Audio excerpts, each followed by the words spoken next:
तो आइए बेटा हम अपना बहुत ही दिलचस्प और फिल्मी चैप्टर शुरू करते हैं जिसका कि नाम है बॉडी फ्लूइड्स एंड सर्कुलेशन। हमने फिल्मी चैप्टर इसको क्यों कहा? इसको भाई साहब फिल्मी चैप्टर में इसलिए कहा क्योंकि यह चैप्टर दिल से रिलेटेड है। और मुझे ध्यान है कि जब हम छोटे थे और तुम भी जब छोटे रहे होगे तो ये नहीं जानते होगे कि बॉडी का एक बहुत इंपॉर्टेंट ऑर्गन होता है जिसको कि हार्ट कहते हैं, जिसका हिंदी में नाम दिल होता है। बचपन में तो नहीं जानते थे, बचपन में दिल जरूर जानते थे। और एक गाना भी सुना मैंने, एक फिल्म हीरोइन थी, वो कहती है, वो ये कहना चाह रही है अपने शब्दों में कि ये दिल मैं कैसे तुझे दे दूं ये दिल, क्योंकि वो जानती है पढ़ी लिखी, ये मैं तुम्हें दिल दे दूंगी, हार्ट दे दूंगी तो मैं फिर अपना लाइफ कैसे सरवाइव करूंगी। तो बेटा ये फिल्मी चैप्टर है, तो मैं इसीलिए देखो ये खून भी लेकर आया हूँ। खून, आरबीसी की बदौलत खून है ये, और खून खराब है तो है इस चैप्टर में। और दूसरी बात कि मैं डब्ल्यूबीसी भी लाया हूँ आपके लिए। तो ठीक, ये थोड़ी मजाक की बात हो गई, तो आओ चैप्टर को हम शुरू करते हैं शुरू से। कि सबसे पहले तो हमें ये जानना है इस चैप्टर में कि आखिर इस सर्कुलेशन की जरूरत क्या है। तो मैंने पहली हेडिंग ये डाली कि क्या नीड है, आखिर सर्कुलेशन की क्या जरूरत है।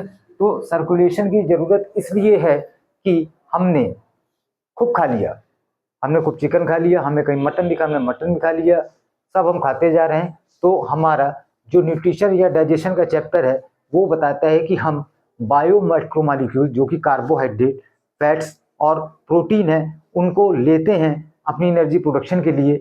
और उनसे क्या होगा कि मॉलिक्यूल्स, छोटे छोटे मॉलिक्यूल्स में और टूटता जाएगा, ग्लूकोज में, अमीनो एसिड में, फैटी एसिड, ग्लिसरॉल में। अब ये टूट तो गया यार डाइजेशन में, न्यूट्रिएंट्स उसने ले लिए। अब इनको पहुंचाना है कहां पर? टूटा यहां पर, इसको पहुंचाना है कहां पर? यहाँ पैर में। तो क्या चाहिए? पाइपलाइन चाहिए, और पाइपलाइन में एक होना चाहिए फ्लूइड। तो इसलिए इस न्यूट्रिएंट और साथ में इस न्यूट्रिएंट्स का ब्रेक डाउन करके जो एनर्जी प्रोड्यूस करना है, ऑक्सीडेशन करना है सेल्स में, ऑक्सीजन को भी साथ में पहुंचाना होगा। तो न्यूट्रिएंट्स और ऑक्सीजन को साथ में पहुंचाने के लिए जो फ्लूइड है वही वही क्या करता है, वही सेल्स तक पहुंचाता जाता है सबको, जहां पर ये ऑक्सीडेशन होता है और ब्रेकडाउन, वहां पर एनर्जी का प्रोडक्शन भी होता रहता है। तो बेटा इन सब प्रोसेस, ये सारे प्रोसेस हो गए, डाइजेशन हो गया, रेस्पिरेशन हो गया, हमारा ब्रीदिंग हो गई। ऑक्सीजन लिया था तो कार्बन डाइऑक्साइड इसको देना पड़ा, देना ही है, देना क्या पड़ा, वो उसको नुकसान करेगा। और फिर उसके बाद जो वेस्ट प्रोडक्ट डाइजेशन के फलस्वरूप बने हैं तो उनको भी क्या करना है, उनको भी एलिमिनेट करना है। तो उनको भी यही फ्लूइड क्या करेगा, वही फ्लूइड ले जाएगा, उनको बाहर का रास्ता दिखाई देगा। तो इस तरह से आप देख रहे हैं कि सेल्स में इन भी है, आउट भी है, ठीक, अंदर भी आ रहा है, बाहर भी ले जा रहा है। अब दूसरी बात कह रहा है कि जब ये दुनिया बनी थी तो ह्यूमंस तो थे नहीं, तो जो और शुरुआत में ऑर्गन्स बने थे, ऑर्गेनिज्म बने थे, उनको भी तो इस सर्कुलेशन की जरूरत होगी, उनको भी तो एनर्जी चाहिए। तो हमने हाँ भाई तो भगवान और अल्लाह ने क्या व्यवस्था की कि जो सिंपल ऑर्गन सबसे पहला स्पंज ल्यूकोसोलिनिया है, ये एक सिंगल ल्यूकोसोलिनिया है, ठीक, और ये स्टेटम पर है, और इसमें एक ये छेद है। आप देख रहे छोटे छोटे ये पोर बने हुए हैं, ये छोटे छोटे पोर बने हुए हैं, ये पानी में ही डूबा रहता है। तो पानी से ही न्यूट्रिएंट्स और जो भी इसको जरूरी चीजें हैं वो क्या होंगी, वो इस मीडियम से इसकी बॉडी में आएंगी। आएंगी कैसे? ऑस्टिया जो छोटे छोटे पोर हैं, और जब सब कुछ हो जाएगा, काम खत्म हो जाएगा, तो ये ऑस्कुलम है, यहाँ से वेस्ट प्रोडक्ट्स को बाहर निकाल दिया जाएगा। सिंपल ऑर्गेनिज्म, सिंपल चीज, सिंपल बातें। अब ऑर्गेनिज्म हो गया कॉम्प्लेक्स, ह्यूमन जैसा जटिल ऑर्गेनिज्म। तो भगवान और अल्लाह ने आपस में डिस्कस किया कि देखो यार अब ये काम ऐसे नहीं चलेगा कि सिंपल सिंपल से नहीं चलना है, तो अब इसको स्पेशलाइज करो। तो ठीक है, बोले कि एक ले लेते हैं फ्लूइड ब्लड और दूसरा ले लेते हैं लिम्फ। बोले ठीक, अब इन सबका काम सही से चल जाएगा। तो यहाँ पर एनसीईआरटी ने कहा भी है कि स्पेशल फ्लूइड्स जो है ब्लड और लिम्फ, उनकी यहाँ पर बात की जा रही है। तो आइए हम देखते हैं कि ब्लड क्या है। ब्लड, हमारे पास जो ब्लड है, ब्लड जो खून है वो बना है दो चीजों से। किससे किससे बना है? एक तो प्लाज्मा है और दूसरा इसमें फॉर्म्ड एलिमेंट है। तो बात यह आती है कि जो प्लाज्मा है और जो फॉर्म्ड एलिमेंट है, सॉलिड है कि लिक्विड है? तो बेटा जो प्लाज्मा है ये टोटली लिक्विड है और ये जो फॉर्म्ड एलिमेंट्स हैं ये पार्टिकल हैं, ये कण हैं जो कि घुले हुए इस प्लाज्मा में।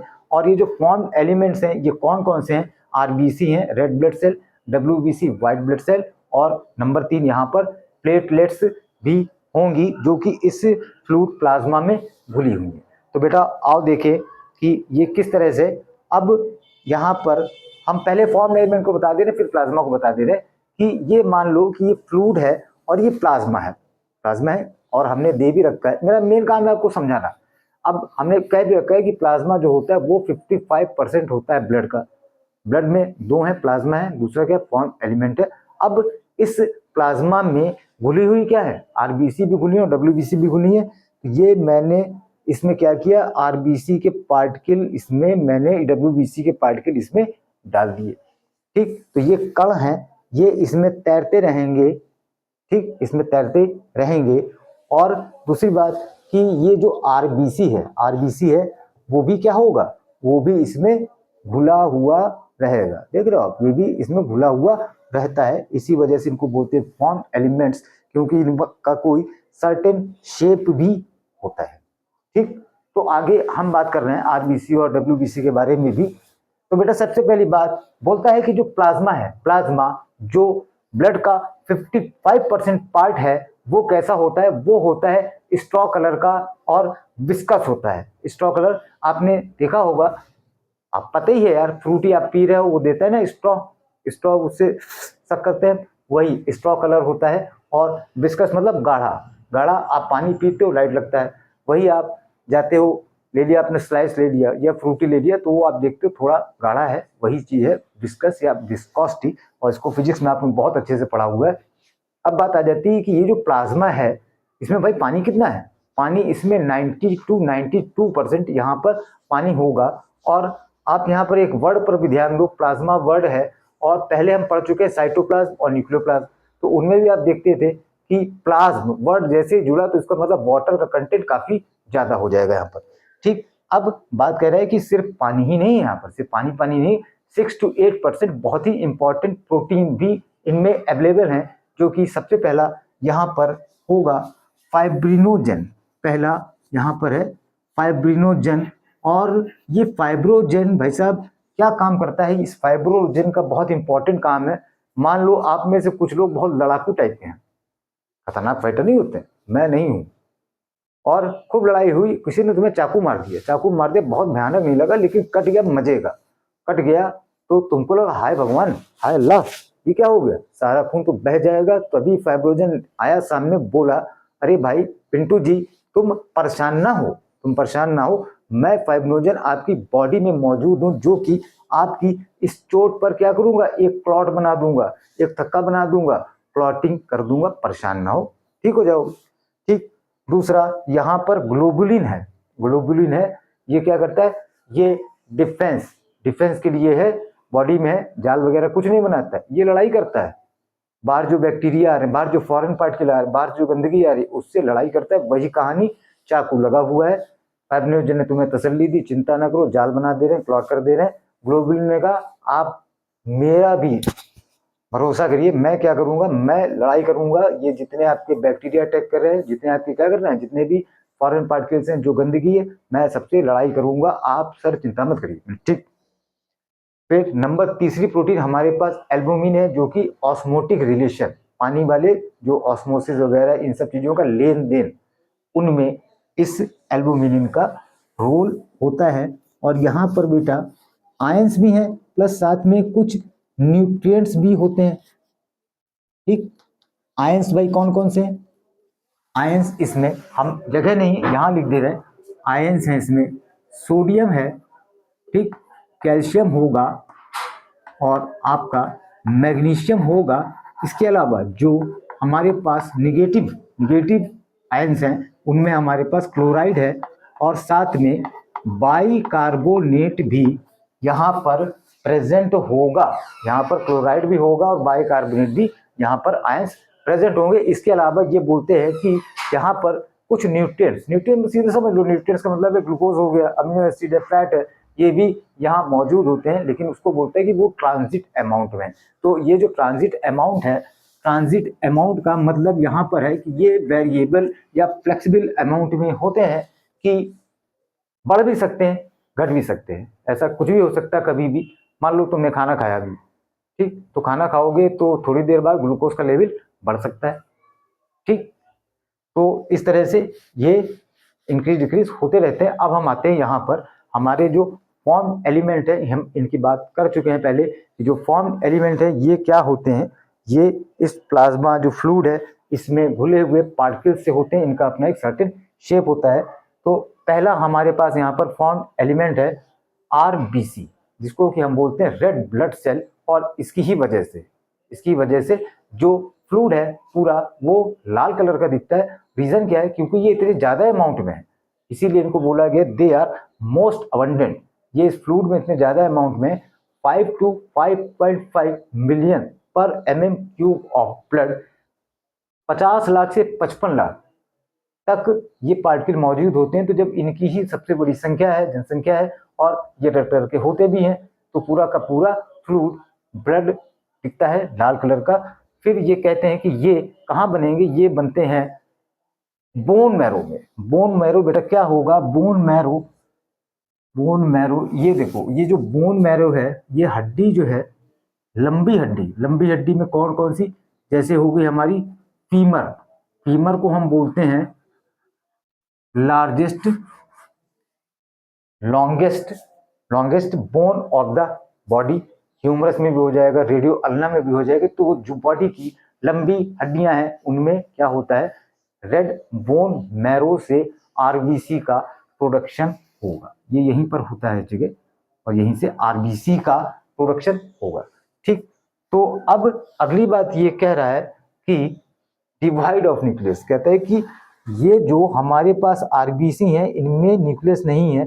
तो बेटा कोई बहुत वैसा वो नहीं है, लेकिन एक केवल अंदाजे के लिए, ये कैसी होती है, जो आरबीसी होती है बाई कॉन्केव होती है। बाई कॉन्केव का मतलब है कि दोनों तरफ गहराई होगी। और इसको ऐसे तुम समझ लो जैसे कटोरी है, कटोरी में अंदर जो गहराई होती है वही क्या है, वही कॉन्केव है। तो फिजिक्स का शब्द केव मतलब गुफा, कहीं गहराई है ना, गहराई है तो वो केव है। और उसका उल्टा कैसा, अगर उभरा हुआ है तो कॉन्वेक्स। एक जान गए तुम, केव गहराई है, आपका काम बन गया। तो ये क्यों कॉन्केव है, ये कॉन्केव इसलिए कि यह स्पेस बढ़ाना चाहता है ऑक्सीजन को कैरी करने के लिए, यही इसका रीजन है। दूसरी बात यहाँ पे नहीं दी है कि इसमें जो मेजर सेल ऑर्गेनल्स हैं वो भी नहीं प्रेजेंट होते, उसका भी रीजन यही है कि इसको चाहिए स्पेस, ठीक। फिर ये अगली बात कहते हैं कि ये जो हमारा आरबीसी है ये कितना होना चाहिए, पर ये 12 से 16 ग्राम पर 100 ml ब्लड होना चाहिए। और इससे अगर कम होता है, 12 से नीचे 11 10 है, तो आदमी को समझा जाता है हाँ कमजोरी भी है। और एक दूसरा भी है, कभी कभी क्या होता है कि आपका अगर हीमोग्लोबिन 10 ग्राम है, आपको पता नहीं होता, आपको नहीं पता होता, और अचानक क्या हुआ, आपका दोस्त जो कि आपको बहुत प्यारा है, आप उसके लिए जान भी दे सकते हैं। ऐसा कौन सा दोस्त हो सकता है, अब समझ गए आप ना कि ऐसा कौन दोस्त है जिसके लिए आप जान भी दे सकते हैं। उसको चोट लग गई, उतनी चोट लग गई, उसको ब्लड की जरूरत पड़ी, आप पहुंचे हॉस्पिटल ब्लड देने, डॉक्टर ने मेजर किया, आपका देखा हीमोग्लोबिन 10 ग्राम है, उसका बेटा जाओ कुछ दिन खाओ पियो स्वस्थ हो जाओ, तब यहाँ ब्लड देने आना। तो कितना हो गया, 12 से 16 ग्राम एक हेल्दी पर्सन का, ठीक।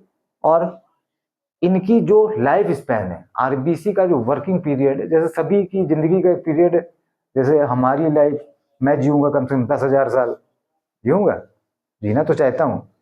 देखो 60-8 भी जी जाए तो बहुत बड़ी बात है, तुम कह ही रहोगे हाँ बुढ़े तो वैसे ही हो गए, तो हाँ ये है भाई। तो इनकी भी इसी तरह लाइफ कितनी है, 120 दिन की इनकी जिंदगानी है, और उसमें ही इनको सब कुछ अपना जीवन जी लेना है। फिर कहते हैं कि अब मौत तो आनी ही है, मौत तो आनी ही है। भगवान अल्लाह ने कहा कि अब जाओ तुम कहाँ, अब जाओ तुम कब्र में, अब तुम जाओ कब्रिस्तान में। तो आरबीसी बोला भगवान कब्रिस्तान क्या है, कब्रिस्तान, बोले तुम्हारा जो कब्रिस्तान है जहां तुम दफनाए जाओगे उसका नाम है स्प्लीन। और इस बात को आप याद रखना, ठीक बेटा, कि इसका ग्रेवयार्ड क्या है, ग्रेवयार्ड है इसका स्प्लीन। दो बातें डब्ल्यूबीसी और प्लेटलेट के बारे में भी हम कर लेते हैं। जो संख्या है उसके आधार पे कि जो प्लेटलेट है वो कितनी है, 3 लाख से 3.5 लाख, और उसके जो पास में WBCL में लिख रखा है वो कितनी 6000 से 8000। तो देखा आपने RBC कितना ज़्यादा है, इसी वजह से उसकी क्या जनसंख्या इतनी ज़्यादा है, इस वजह से वो पूरा फ्लूइड जिसको कि हम ब्लड कहते हैं, खून कहते हैं, वो हमें लाल रंग का दिखाई देता है। तो आइए हम और भी आगे बात करते हैं, क्योंकि अब स्पेस नहीं है तो हम बढ़ाते हैं इस चीज़ को आगे।